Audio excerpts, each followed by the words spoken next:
Hola amigos, hoy les voy a dar un consejo para que no se les pudran los nopales cuando los planten. Esto lo aprendí de mi papá. Cuando se siembra nopales sí lo hace y así nunca se le pudren.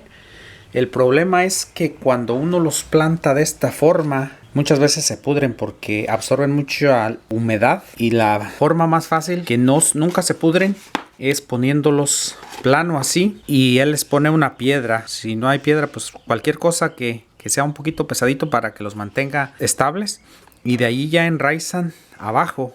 Aparte le da un balance más bien a la planta, entonces tienden a doblarse menos los que plantan así, porque si los plantan así, si se descuidan ya al rato van a estar así o así y se caen. Entonces si los plantan así tienen una base de raíces mejor, y de aquí salen pencas y de acá salen pencas, entonces lo hacen más ancho el nopal.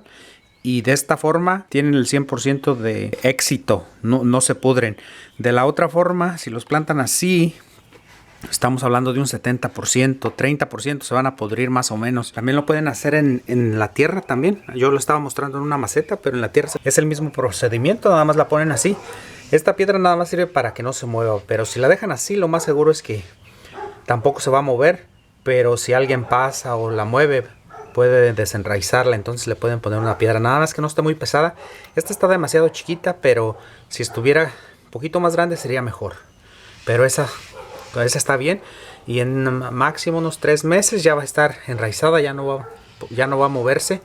Ya luego le pueden quitar la piedra y ya van a ver los nopalitos brotar así, y de esta forma no se pudren. Espero les haya gustado el video. Si les gustó, le hacen me gusta y lo comparten con sus amigos. También los invito a mi página de Facebook para que se mantengan al tanto de los videos, consejos y tips de jardinería y cómo cuidar los nopales. Gracias.